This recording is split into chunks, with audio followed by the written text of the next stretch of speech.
A few years ago, I checked a few best practices all around Europe, and even I can say all around the world.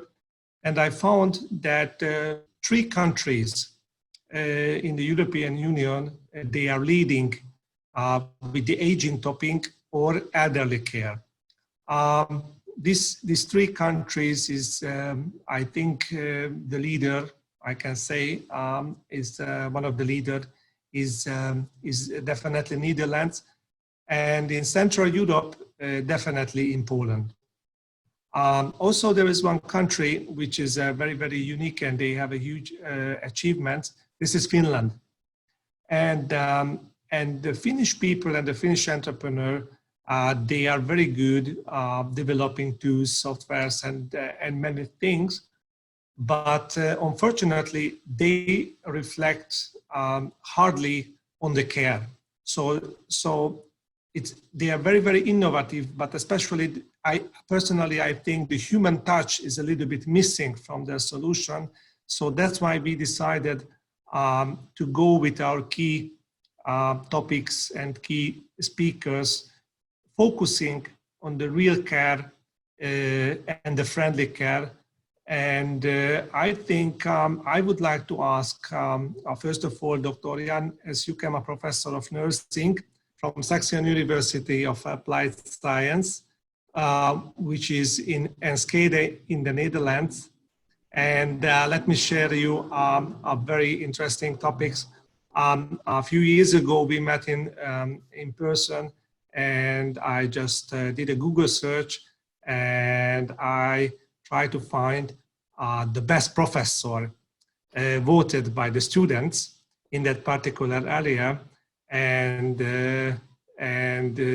Dr. Jan Jukema professor was just come up, and the students think that they are very, very good, very, very excellent, and exceptional good trainings he has, and of course he had a very good achievements. And I asked him a personal meeting, and we met in Enschede. At that time, I was studying also there at the local university, and he told me a fantastic ideas what he's doing, and I asked him to collect those ideas, and even not only the ideas around the most important topics what we have. And he pointed out that when we are talking about the care and the care system, the healthcare system, what we have to talk about the education as well. So I would give him a floor right now, and I kindly ask him to do just a short introduction, personal introduction, and of course, experience introduction before he starts his great lecture. Thank you. Thank you, Martin. You made me blush.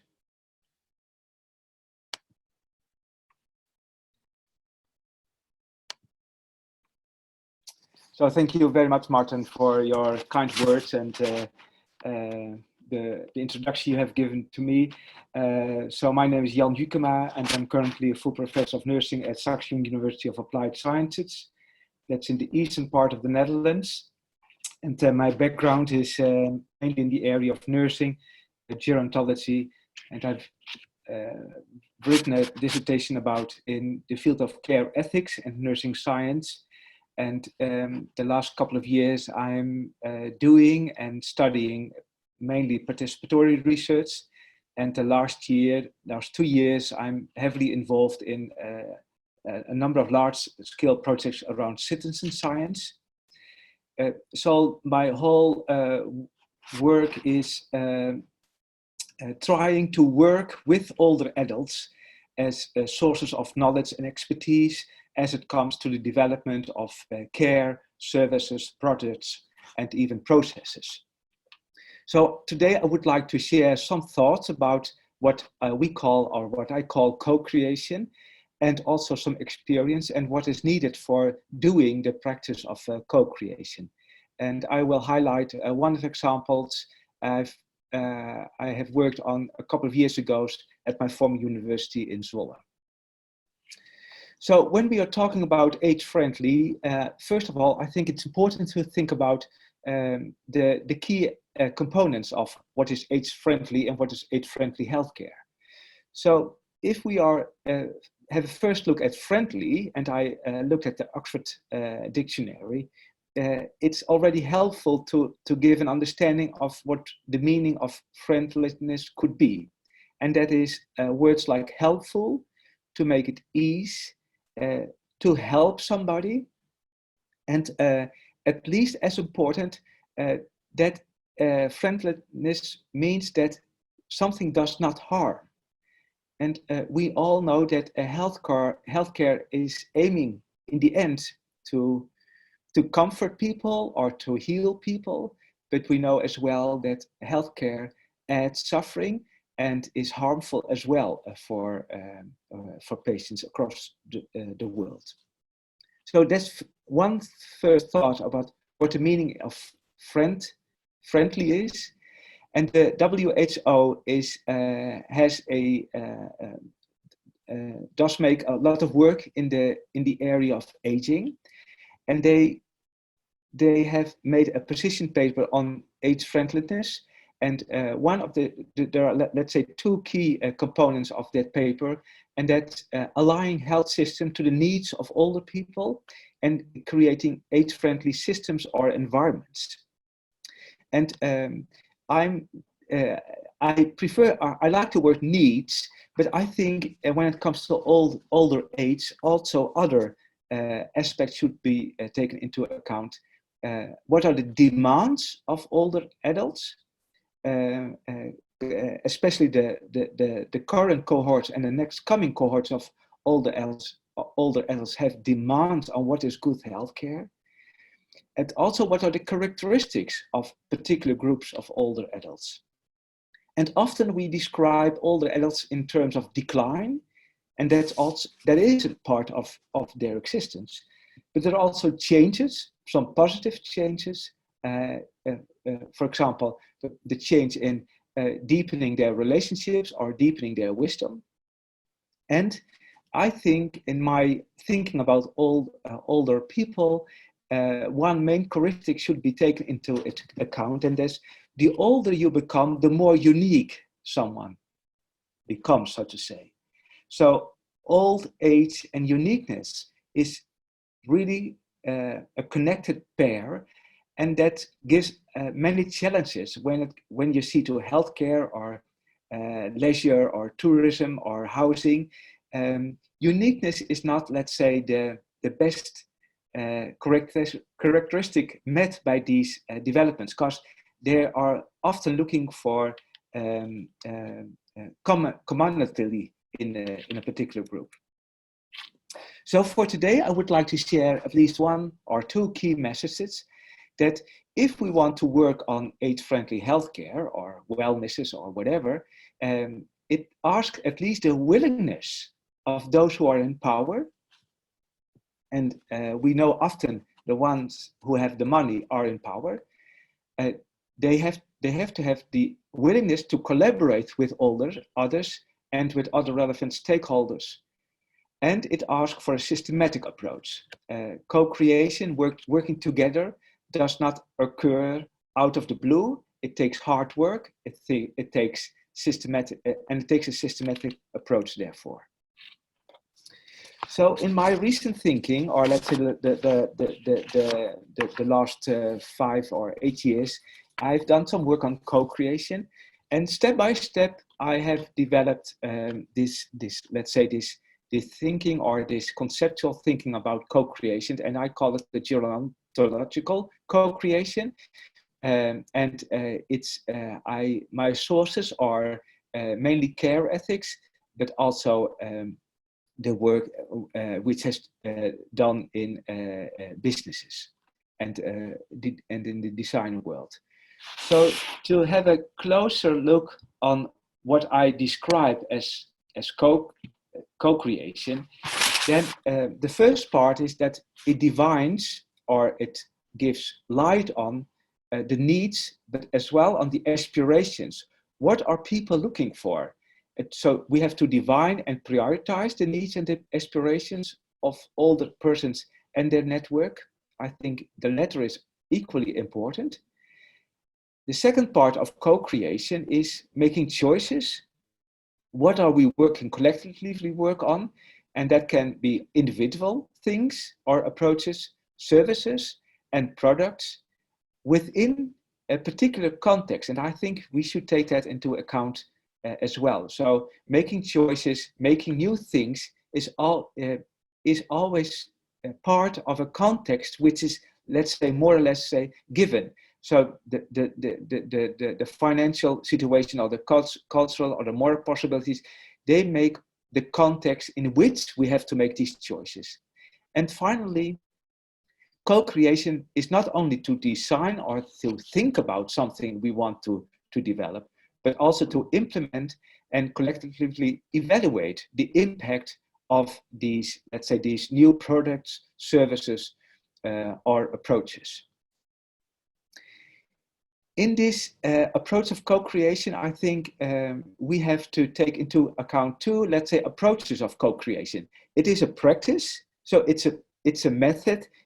You have to use techniques, you have to use resources, all kinds of activities, and it takes knowledge, time. So it's a practice, but at the same time, it's a value.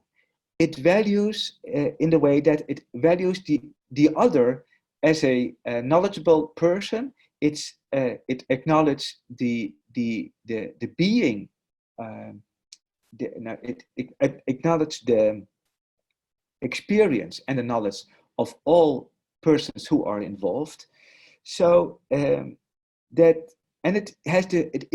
expresses in a way the value. Without the other, I cannot make the good things in my world.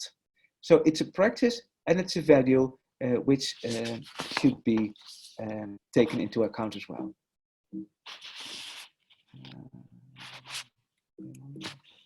Yeah.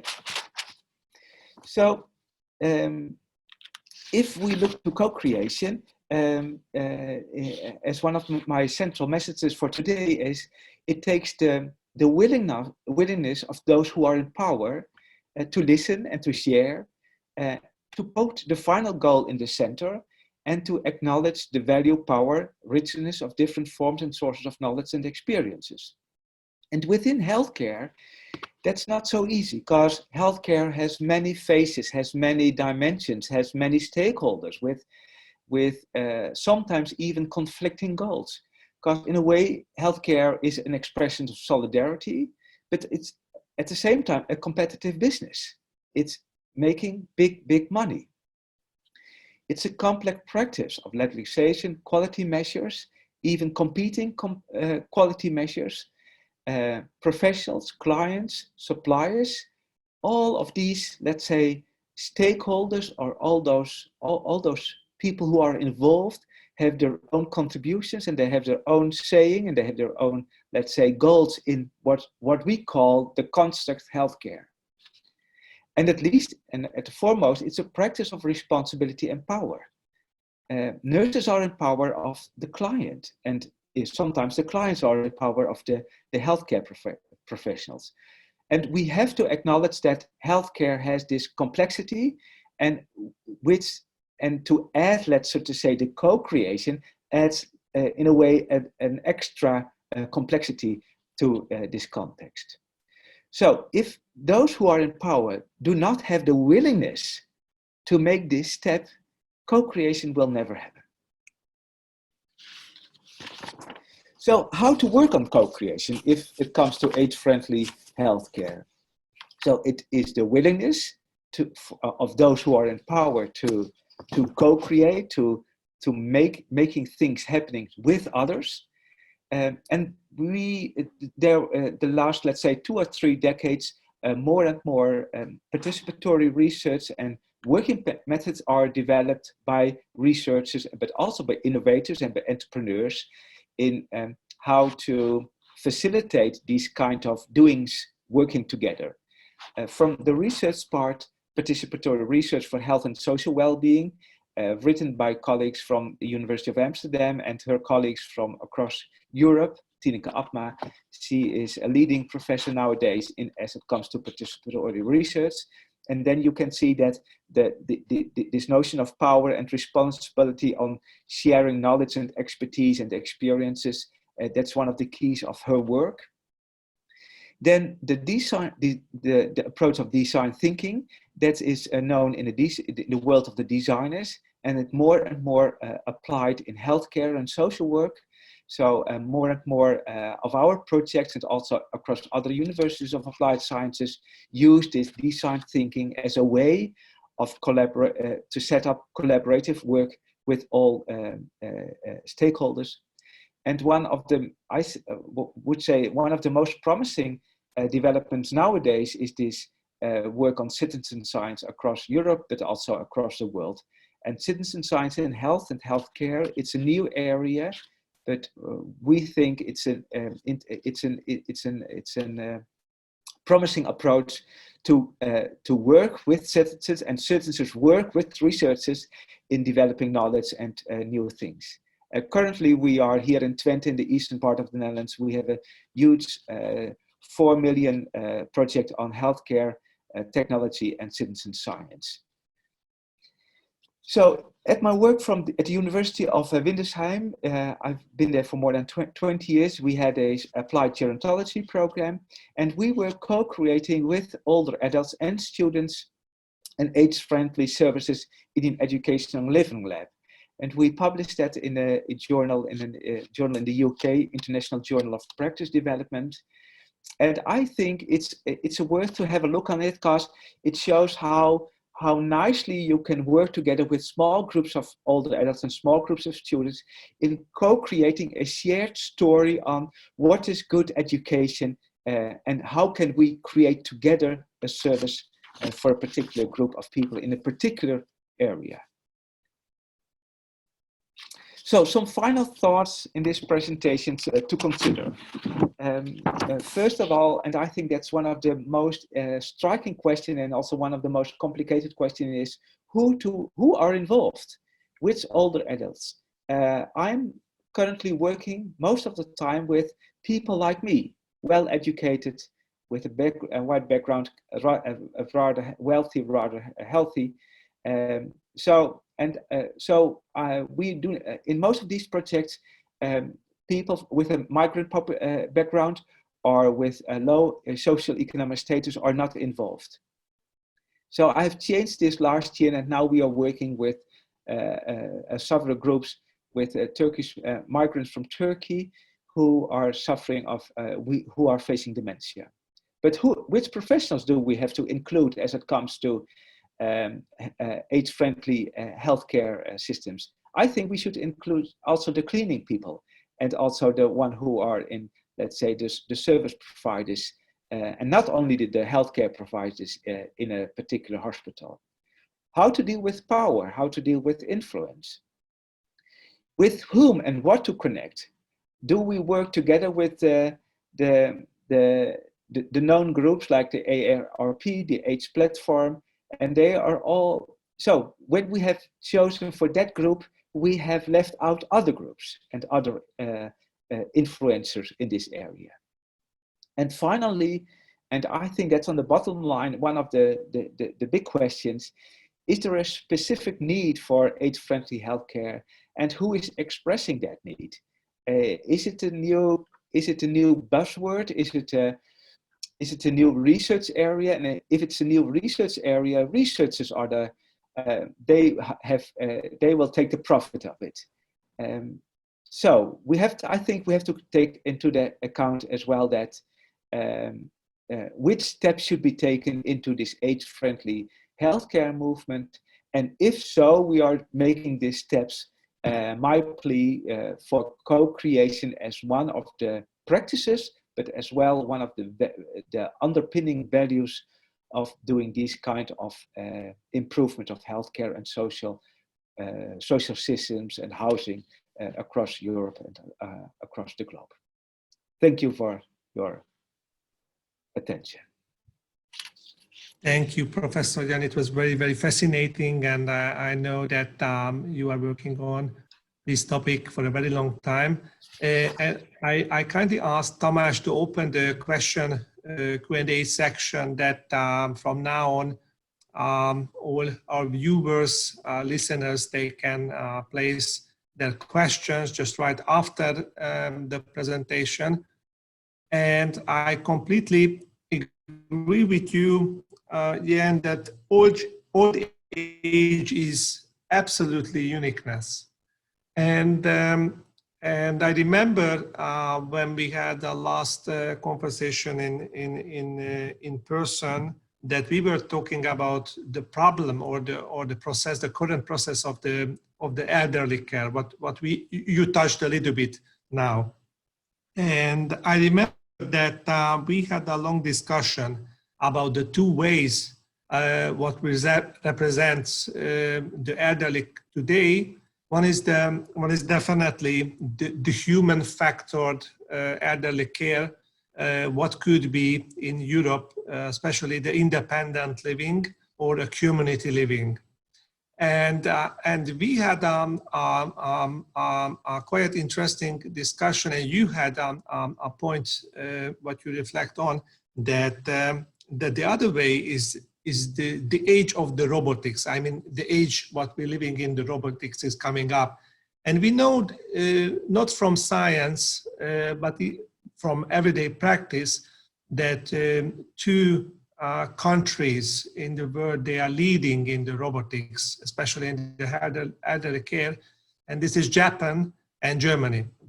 And since we had this conversation, so many things has happened in these years. We can talking about, of course, the pandemic, which is the top priority today. Also, some financial economic problems. And I would like to hear that what do you think that this idea, the robotics versus human factor, independent living and community living, what changed? How the pandemic changed this game or this future? Well, maybe a short reflection on that. Thank you, Martin. What we at least have learned from the pandemic is that e-health is really something which is now part of healthcare in the Netherlands. All of a sudden, many consultations were done through e-health applications. So the implementation of all kinds of e-health devices has been speed up by the COVID-19. And I think a similar development we can expect from the robots in healthcare and also in care for older adults. I think because older adults are unique. The older you become, the more unique become. You cannot say robots will be the resolver for all and everyone. So, but I'm sure there is a particular group of older adults who prefer taking care of a specific task done by a robot instead of a healthcare professional.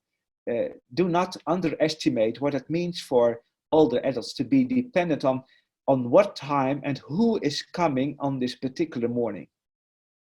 So robots can be an added value for a specific task. I'm sure about that. Good. Thanks. I asked Tamás that he already opened the questions, so you can place some questions regarding to Jan's topic.